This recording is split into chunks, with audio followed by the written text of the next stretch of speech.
A lot of y'all was following me on this TikTok thing for a while back when I was homeless living in my truck.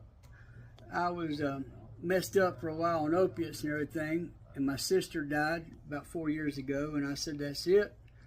When I die, there will be nothing in my autopsy that's anything to do with a drug. I'm done.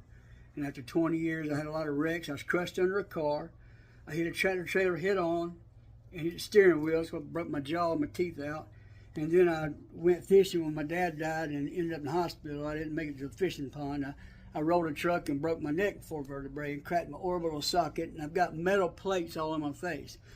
That went on with years and years of opiates. I was on 180 Oxycontin a month, wearing 100 microgram fentanyl patches, giving Percocet for breakthrough, put on Ativan, and I was just a walking zombie, and I thought I was my best me. The more I talked to people, I just thought I was always on go, and lost track of who I was and what life was about. It was pretty soon it just become, you wake up sick if you don't have that medicine in you, and it become all about trying to find just to not be sick. And the doctor, of course, as years went on, 7, 8 years, he retired. I needed another doctor. Oh, check this out. My little squirrel buddy comes visit me every day.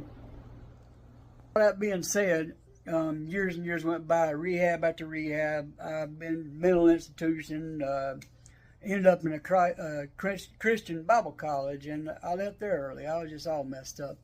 So for 7 or 8 more years, I was back on the streets, and my landlord sold his house in 2021. It's about the time my sister died, and I said, I'm done. And I was homeless, living in my truck, and my son asked me to move to Utah to live with him. I hadn't been in my son's lives in 15 years or more. I spoke to him every now and then, had their numbers, and I would text him, tell him I love him, I'm thinking about him. But I was living in my truck, and my truck broke down. Josh asked me to move to Utah with him. He's a chemical engineer out there, and I moved out and lived with my son. I got clean, and I'd been clean about a week when Josh asked me to move it out there. I'd been at the methadone clinic, taking 148 milligrams a day for about 3 years. And plus I was doing fentanyl and whatever else.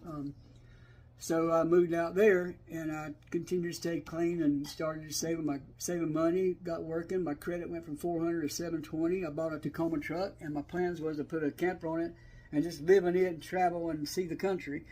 But my back's real bad, and I ended up needing to be around a doctor and get stable. But I didn't know if I was going to be able to get an apartment or not.